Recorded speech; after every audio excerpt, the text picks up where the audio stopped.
예, 여러분 반갑습니다. 잘 지내셨는가요? 이번 주부터 휴가 기간이어가지고 우리 친구들도 많이 밖으로 또 나갈 거라 생각이 됩니다. 우리가 16일 날 다시 얼굴과 얼굴을 마주하고 또 예배 드리려고 합니다. 그때까지 여러분 좀 더 기다리고 참고 영상으로 또 하나님 말씀을 들었으면 좋겠습니다. 기도하겠습니다. 하나님 감사합니다. 오늘 우리에게 또 주일을 통하여서 말씀 주실 것을 믿습니다.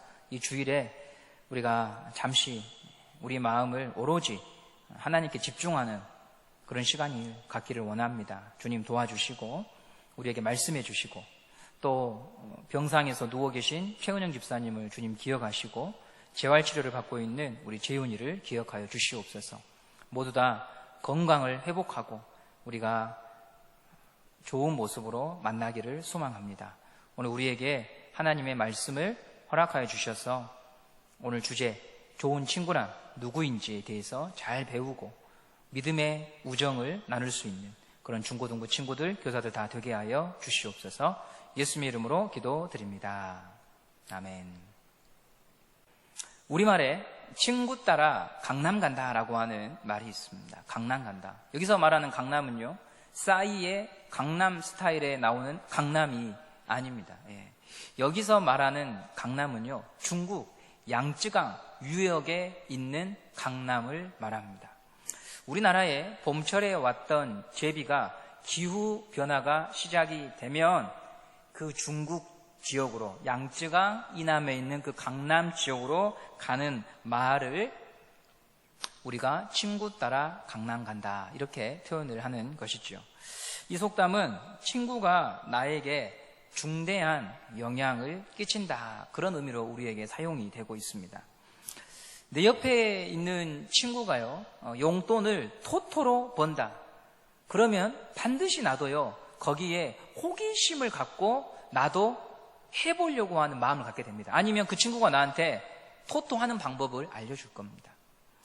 친구가 이성에게 관심이 많아서 철마다 해마다 옷을 갈아입고 머리나 신발이나 이런 것에 관심이 지대하면 여러분 나도 동일하게 우리 집에 가서 어머니한테 아버지한테 옷 사달라고 돈 달라고 조르게 되어 있습니다. 여러분 이 친구 따라 강남 가는 것이죠. 또 내 친구는 스트레스를 받으면 담배를 문다 그러면 나도 그 옆에서 스트레스 받을 때 스트레스를 해소하는 방법으로 찾기 쉬운 게 뭐냐면 담배가 될 수가 있는 거예요. 이게 바로 내 옆에 누가 내 친구인가를 말이 꼬였어. 잘라야 돼. 우성아 잘라줘. 다시 할게.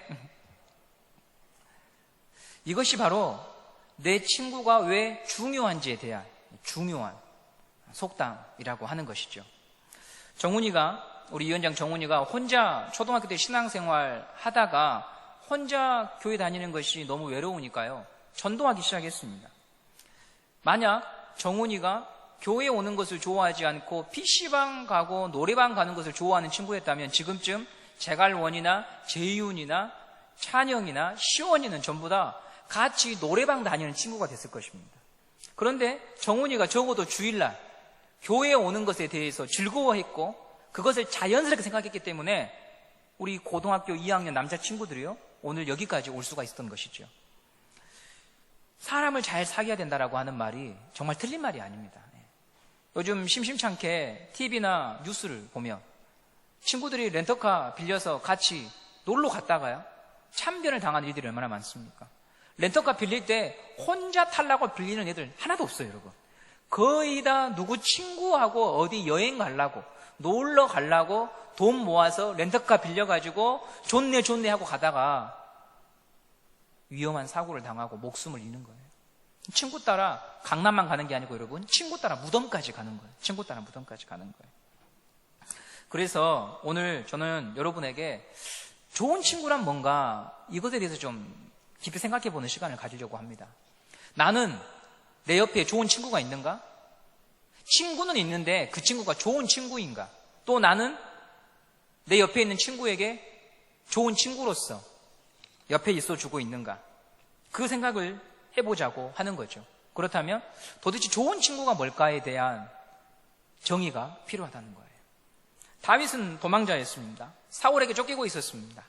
사울은 무서운 집념으로 다윗을 쫓아다녔고 전국에서 선발한 특공대, 특전사 요원들을 뽑아서 3,000명씩 끌고 다니면서 다윗을 찾기 위해 수색했습니다.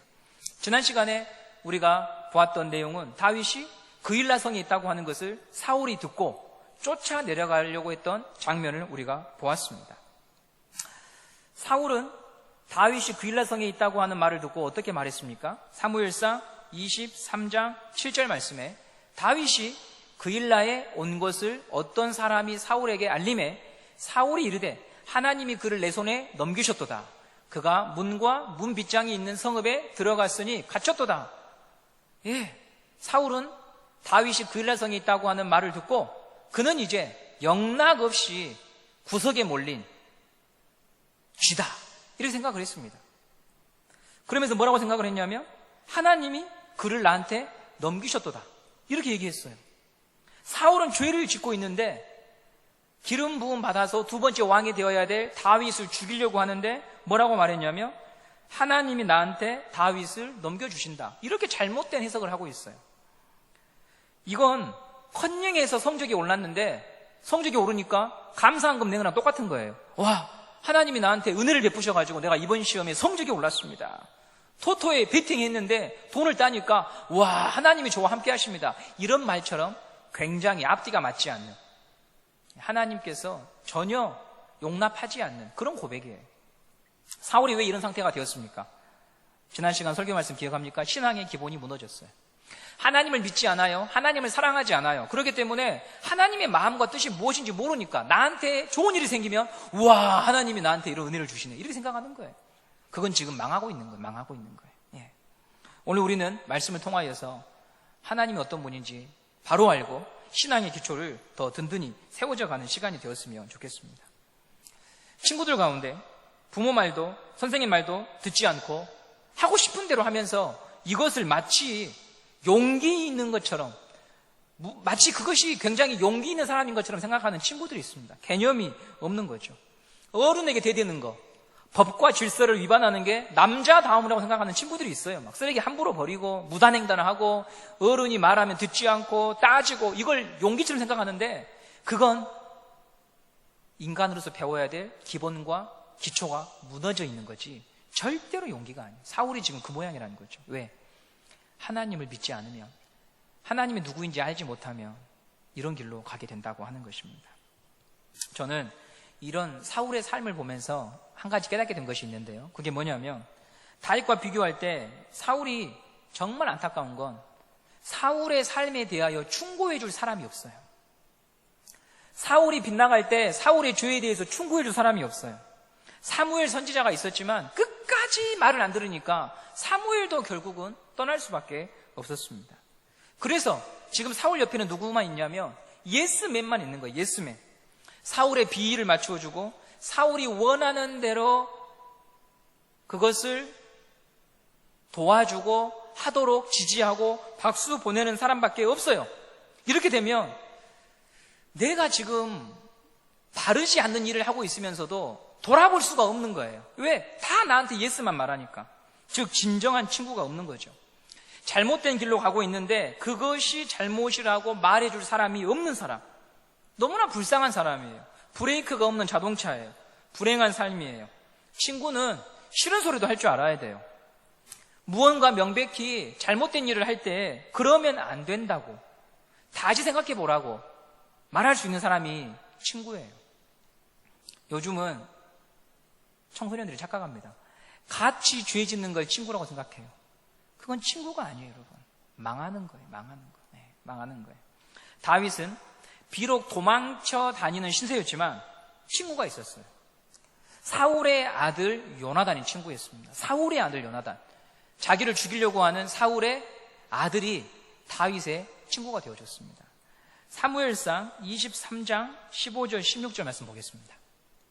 다윗이 사울이 자기의 생명을 빼앗으려고 나온 것을 보았으므로 그가 10광야 수풀에 있었더니 사울의 아들 요나단이 일어나 수풀에 들어가서 다윗에게 이르러 그에게 하나님을 힘있게 의지하게 하였는데, 아멘. 좀 전에 요나단이 누구라고 제가 설명했냐면 사울의 아들이다라고 말했습니다. 요나단에게 있어서 그러면 다윗은 아버지의 원수잖아요. 그런데 요나단은 다윗을 아꼈어요. 다윗을 좋아했어요. 신기한 일이지요. 왜냐? 요나단은 아버지와의 관계 속에서 다윗을 본 것이 아니라 하나님과의 관계 속에서 다윗이 누구인가를 보았다는 거죠. 믿음 있는 사람이었어요. 하나님이 다윗을 두 번째 왕으로 세우셨다고 하는 것을 요나단은 본 거예요. 믿은 거예요. 아버지 사울이 이것을 아무리 부인해도 하나님의 뜻은 꺾을 수 없고 다윗은 하나님이 기름 부은 사람이라고 하는 것을 요나단은 알았어요. 그래서 요나단은 다윗을 아꼈고 아버지 사울 때문에 쫓겨다니는 다윗을 도와주고 싶었어요. 요나단이 오늘 본문에서 다윗이 숨어든 10광야에 있는 수풀에 찾아옵니다. 어째 보면 우리는 이렇게 할 것 같아요. 아버지, 다윗이 저기 숨어 있대요. 이렇게 말할 것 같은데 요나단은 아버지 사울에게 그 이야기를 하지 않고 몰래 혼자서 다윗이 숨어 있는 곳으로 찾아옵니다. 그리고 16절에 이렇게 이야기하고 있습니다. 요나단이 일어나 수풀에 들어가서 다윗에게 이르러 그에게 하나님을 힘있게 의지하게 하였다. 예, 이게 여러분 오늘 아주 중요한 메시지예요. 힘있게 하나님을 의지하도록 도와주었어요. 수풀에 들어가서 요나단이 한 일은 다윗이 다시 하나님을 보도록 도와준 거예요. 왜냐? 다윗은 여러분 처음부터 끝까지 믿음 있는 사람 그런 사람이 아니에요. 위인이 아니에요. 다윗도 쫓겨다니다 보니까 이것이 끝나야 되는데, 이런 나의 아픔이 끝나야 되는데 계속 되니까 지쳐요. 지치면 어떤 일이 벌어집니까? 믿음이 약해져요. 하나님이 나한테 기름 부었는데 이게 뭔 소용이 있어? 사울이 왕이고 사울이 나를 죽이려고 하는데 나는 언제라도 죽을 수 있는 사람이잖아. 하나님이 나와 함께 있는 거야? 하나님의 약속이 정말 이루어질까? 이런 의심이 생긴단 말이에요. 그럴 때 요나단이 와가지고 다윗에게 하나님을 의지할 수 있도록 힘을 불어넣어 준 거예요. 다윗아, 네가 비록 지금 이런 처지에 있지만 나는 알고 있어. 우리 아버지가 죽으면 너가 왕이야. 네가 비록 이런 처지에 있지만 이렇게 끝나지 않을 거야. 하나님이 너한테 기름 부었잖아. 하나님을 의지하자. 하나님을 바라보자. 이렇게 지금 말을 하고 있는 것입니다, 여러분. 담배 하나 건네주는 것 말고, 술 한잔 하자 이것 말고, 피방이나 가자 여기에 머물지 않고 요나단은 지금 다윗에게 야, 하나님 살아계신다. 우리가 왜 하나님이 이렇게 하는지 지금 다 그 이유를 알 수 없지만 하나님께서 분명히 너를 도와주실 거야. 힘을 내 라고 수풀에서 다윗의 손을 잡고 기도해주고 이야기해 주었던 것이었습니다. 누구에게나 고통의 시간이 있습니다. 그런데 고통의 시간이 길어지면 지쳐요. 의심합니다. 방황합니다. 어머니, 아버지가 다투는 것이 1년, 2년, 3년이 되면은요, 처음에는 하나님이 해결해 주시겠지라고 생각했다가 그게 반복되면 왜 우리 집은 이러냐고, 하나님이 나의 기도를 듣기나 하시냐고 이렇게 의심하게 되죠. 성적이 바닥을 치고 어떻게 공부를 해야 될지 모르겠고 이런 시간이 길어지면 수능이 가까운데 모의고사 점수가 안 나오면 예비하는 게 뭔 소용이 있어? 하나님 앞에 예비하는 게 뭔 소용이 있어? 이런 마음이 든다 이 말이죠. 나는 안 돼. 나는 안 돼. 지금 오늘도 내 친구들은, 신앙생활 안 하는 애들은 밖에서 학원 또 가고 공부하는데 내가 어떻게 그들을 이길 수 있어? 이런 마음이 일어난단 말입니다. 다윗도 그런 마음이 일어난 거예요. 그럴 때 친구가 필요하다는 거예요. 그럴 때 어떤 친구가 필요하느냐? 노래방 같이 가고 머리하러 같이 가고 쇼핑하는 친구가 필요한 것이 아니라 하나님을 다시 볼 수 있도록 도와주는 친구, 그가 바로 진정한 친구다라고 하는 거예요. 다윗의 현실은 지금 도망자예요. 사울이 왕의 자리에서 내려올 것 같지 않아요. 그런데 이런 날 요나단은 다윗을 찾아와서 그의 마음의 의심을 조금씩 말씀을 통하여서 물러가게 하고 다시금 하나님을 보도록 도와주었던 것이었습니다. 요즘 밖을 보면 검은 구름이 늘 있습니다. 그 구름이 내 마음에 밀려옵니다. 자퇴하고 싶고 사라져버리고 싶고 다 놓고 싶은 마음, 그 마음이 다윗의 마음이었는데 그때 하나님이 요나단을 보내주셔서 다시 하나님을 의지하도록 힘을 주었던 것입니다. 여러분에게 이런 친구가 있느냐 이 말이죠. 내 친구는 이런 친구냐 이 말이죠. 그리고 나는 내 친구에게 그런 사람으로 서 있느냐 이 말이죠. 여러분이 친하게 지내는 베프는, 소울메이트는 어떤 관계인가를 돌아봐야 합니다. 여러분이 살아가면서 요나단처럼 여러분을 힘있게 하나님을 다시 의지하도록 힘을 불어넣어주는 사람이 있다. 그게 친구라고 하면은 동기를 생각하는데, 동기를 말고 후배든 선배든 무슨 지도자든 어떤 사람이든 여러분에게 이런 힘을 불어넣어 줄 수 있는 사람이 있다고 한다면 여러분은 정말 복받은 사람이라고 하는 거예요. 만약 혹시 이런 생각을 하는 친구들이 있어요. 나는 친구가 없는데, 내 주변에는 친구라고 할 만한 사람이 없는데, 나에게는 요나단처럼 하나님을 힘있게 의지하도록 나를 붙잡아줄 사람이 없는데, 그런 고민을 하는 사람들도 있을 수 있습니다. 그런데 여러분, 기쁜 소식이 있어요. 기쁜 소식이 뭐냐면 예수님이 바로 그런 사람들의 친구가 되어주신다고 했거든요. 요한복음 15장 15절 말씀 한번 읽어볼게요. 요한복음 15장 15절에 이제부터는 너희를 종이라 하지 아니하리니 종은 주인이 하는 것을 알지 못함이라. 너희를 친구라 하였노니 내가 내 아버지께 들은 것을 다 너희에게 알게 하였습니다. 예수님이 뭐라고 말씀하시냐면 내가 너희를 친구라 부를 거야. 나의 친구가 되어주신다고 말씀하십니다. 너는 친구가 없지? 내가 안다. 너무 절망하지 마라. 내가 그런 너의 친구가 되어주기 위해서 오늘 너에게 왔다라고 말씀하십니다. 예수님이 친구가 되어주셔서 무슨 일을 하십니까? 하나님의 말씀을 들려주시겠다고 하셨습니다. 내 아버지께서 나에게 하신 말씀을 내가 너한테 알려줄게, 가르쳐줄게. 이 말이 무슨 말입니까? 요나단이 다윗에게 하나님을 의지하도록 힘을 불어넣어줬던 것처럼 예수님도 지금 내 옆에 오셔서 하나님이 주시고자 하시는 말씀을 나한테 가르쳐 주시면서 힘을 불어넣어 주신다고 하는 것입니다. 친구가 아무리 많아도요, 고통이 오면 혼자라고 느껴집니다. 왠지 알아요? 고통은요, 누구도 짊어질 줄 수가 없어요. 지금 최원영 집사님께서 전대병원에, 화순 전대병원에 암 수술 받고 어제 수술을 받으시고 누워 계시거든요. 한 3시간, 4시간 정도 수술하셨어요. 그건요, 누구도 그 고통을요, 짊어질 수 없어요. 친구가 아무리 많아도 수술은 내가 받는 거예요. 살점을 잘라내가지고 느껴지는 고통은 내가 느끼는 거예요. 아무도 해줄 수 없는 거예요. 그러니까 실은 나는 친구가 없어라고 말하는 이 대답은요, 특별한 사람들의 이야기가 아니라 고통을 당하면 누구나 다 그런 고백을 할 수밖에 없어요. 누가 나의 이 고통에서 함께 해줄 수 있겠는가? 아무도 없다는 거예요. 의사는 수술 받을 때 누가 함께 해줘요? 아무도 못 해줘요. 의사도 수술 받으면 혼자야. 그러므로 예수님이 나의 친구가 되어주신다라고 하는 이 말씀은요, 모든 사람에게 필요한 말씀이에요. 모든 사람에게. 예수님은 그런 고통받는 나의 삶에 들어오셔서 나의 친구가 되어주시는 분이십니다. 내가 바로 너의 친구야. 내가 너의 곁에 있어줄게. 너의 편이 되어줄게. 내가 너의 눈물을 닦아줄게 라고 말씀하시는 그 예수님이 바로 우리의 영원한 친구가 될 수가 있는 것입니다.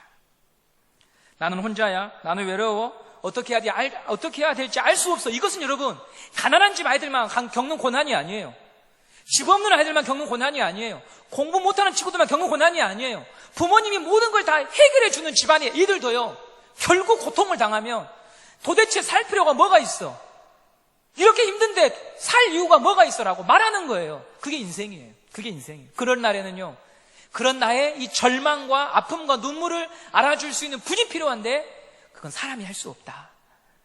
죽음의 자리까지 가보셨고, 죽음을 경험해 보셨고, 배신당해 보셨고, 못 박히셨고, 수치와 모욕을 당하셨고, 고통 당하셨지만 이겨내신 예수님, 그분만이 바로 나의 고통스러운 날 친구가 되어주실 수 있는 것입니다, 여러분. 그러므로 오늘 이 시간 여러분, 예수님이 나의 친구라고 하는 사실을 믿음으로 받아들이십시오. 그리고 그분에게 이야기하십시오. 주님, 제 마음에 이런 고민과 아픔이 있어요. 많은 친구들이 저한테 이렇게 물어봅니다. 목사님, 저는 기도하고 싶은데 기도를 잘 못해요. 어떻게 기도해야 되는가요? 물어봐요. 제가 알려줍니다. 야, 너하고 나하고 처음 만났을 때 몇 분 이야기할 수 있었어? 거의 다 목사님이 혼자 얘기했을걸? 그리고 두 번째 만나니까 어떻게 됐어? 너도 이야기하기 시작했지? 세 번째 만나니까 어때 이제? 무슨 말 해야 될까 생각하지 않아도 자연스럽게 이야기가 나오지? 그런 거야. 그런 거야. 네 마음에 있는 이야기를 조금씩 천천히 해보기 시작해. 그러면 예수님과 대화하는 것이 결코 어렵지 않다고 하는 것을 네가 알 수 있을 거야. 예수님은 누구한테 나의 비밀을 발설하지도 않아. 예수님은 나의 비밀을 듣고 조롱하지도 않아. 예수님은 나의 비밀을 듣고 오히려 하나님 앞에 기도하시는 분이야. 그러니까 예수님께 말해. 너의 친구가 되어주시겠다고 약속하셨어. 내가 친구가 되어달라고 애원하는 게 아니라 예수님이 친구 없는 나를 보시고 내가 너에게 친구가 되어주겠다고 말씀하셨어. 하나님을 힘있게 의지하도록 너를 도와주실 거야. 그러므로 여러분, 이 설교가 마치고 난 다음에 그냥 끝내지 마시고 잠들기 전에라도 이 설교를 다 듣고 나서라도 한번 예수님의 이름으로 하나님께 기도해 보세요. 주님 도와주세요. 저희 집이 이래요. 제 마음이 이래요. 저는 제 외모에 컴플렉스가 많아요. 저는 저희 가정에 대해서 너무 아파해요. 저는 제 장래가 너무나 불투명해 보여요. 공부하고 싶은데 어디서부터 해야 될지 모르겠어요. 하나님 앞에 기도하십시오. 어제 진이와 윤비가 시험 마쳤거든요. 저한테 와가지고 목사님 저 80 몇 점 맞았어요. 저 이번에 너무너무 좋더라고요.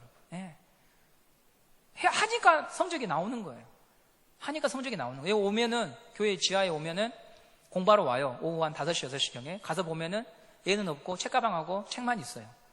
놀다가 한 7시 8시 되면 이제 들어오지요. 그래도 그렇게라도 1시간 2시간 공부하고 시험 치니까 성적이 나오는 거예요. 못하는 게 아니에요. 하면은 조금씩 되는 거예요. 기도도 마찬가지예요. 공부도 마찬가지예요. 모든 게 그래요. 포기하지 않고 나의 친구 되어주신 예수님을 믿고 하나하나 해보기를 바랍니다. 그러면 주님께서 반드시 우리가 생각한 것보다 더 좋은 것들로 우리의 삶을 하나하나 바꾸어 가시고 채워주실 줄 믿습니다. 최은영 선생님께서 수술을 잘 마쳤습니다. 너무나도 감사해요. 암은 전이가 되지 않아야 되는데 전이가 되지 않고 수술을 잘 마치셨습니다. 이제 회복하시면 다시 우리가 얼굴을 볼 수 있습니다. 재윤이도 퇴원했습니다. 퇴원하고 이제 동아병원으로 재활치료를 받으러 다녀야 합니다. 통증도 많이 사라졌고 곧 있으면 또 꽁 차고 함께 닭싸움하고 할 날이 올 줄로 믿습니다. 여러분 힘내시기 바랍니다. 예수님이 여러분의 친구이십니다. 기도하겠습니다. 하나님 감사합니다. 오늘도 우리에게 예배할 수 있도록 우리를 인도하시고 말씀을 들을 수 있는 생명을 주셔서 감사합니다. 내가 절망과 고통의 자리에 있을 때 누구에게도 말할 수 없는 문제 가운데 있을 때 바로 그 자리로 찾아오시는 예수님, 다윗이 십광야 숲으로 있을 때 요나단이 찾아왔던 것처럼 나의 삶으로 찾아오신 그 예수님이 나의 친구라고 하는 사실을 믿을 수 있도록 주님 성령을 통하여 은혜를 베푸소서. 혼자라고 생각하는 친구들, 다 끝났다고 생각하는 친구들에게 찾아오신 예수님, 내가 친구가 되어달라고 구걸하는 것이 아니라 친구 없는 나를 아시고 진정한 친구가 없는 나를 아시고 내 곁에 오신 그 예수님, 그분이 나와 함께 계심을 믿고 다시 하나님을 보게 하여 주시옵소서. 우리 최은영 집사님과 또 재윤이 그리고 선생님에게도 목사님에게도 친구에게도 부모님에게도 말할 수 없는 고통으로 고민하는 친구들, 그들이 오늘 예수님의 이름으로 기도하게 해주십시오. 주님께 아뢰게 해주십시오. 조금씩 서툴지만 하나님께 기도할 수 있게 해주십시오. 그리고 하나님이 그것을 들으시고 하나하나 길을 열어주시는 것을 경험하게 하여 주시옵소서. 이 모든 말씀 우리 주 예수 그리스도 이름으로 기도드립니다. 아멘. 여러분 감사합니다. 믿음을 가지시고 힘을 내시기 바랍니다. 하나님은 살아 계십니다. 감사합니다. 야, 발언이다. 최은영 선생님께서 31일 금요일에 수술을 받으셨습니다. 수술을 잘 진행이 되어 회복 가운데 계십니다. 건강하게 회복하시도록 기도 바랍니다. 이지윤 형제가 퇴원을 했습니다. 조금씩 나아지고 있는데요. 남은 재활 치료도 씩씩하게 이어내도록 기도하고 응원해주세요. 여름이면 늘 기대하던 수련회가 코로나로 인해 무기한 연기가 되어 있습니다. 9월이라도 짧게 수련회로 모일 수 있는 시간이 있기를 기도하고 있습니다. 하나님께서 좋은 길을 주시리라 믿습니다. 진이와 윤비가 시험 기간에 잠시 놓았던 공부라는 것을 다시 시작해서 좋은 점수를 받았습니다. 참 감사한 일입니다. 교사 원래회가 다음 주 토요일에 있습니다. 교사 단톡방에 다시 공지하도록 하겠습니다. 마지막으로 8월 16일부터는 다시 오프라인 예배를 드릴 수 있다고 하는데요. 이에 대해서 백종원 위원장이 자세히 설명해 준다고 합니다. 백종원 위원장님. 야구 정우입니다. 위원장 박정훈입니다. 저희 친구들이 벌써 한 달간 온라인 예배를 드리고 있는데 이에 대해서 정말 안타깝게 생각하고요. 8월 9일까지는 2주간 더 온라인 예배를 드리고 8월 16일부터는 다시 교회에 나와서 예배 드릴 수 있다고 합니다. 8월 9일까지 온라인 예배 열심히 들으시고 8월 16일 날 교회에서 만날 수 있게 됐으면 좋겠습니다. 감사합니다.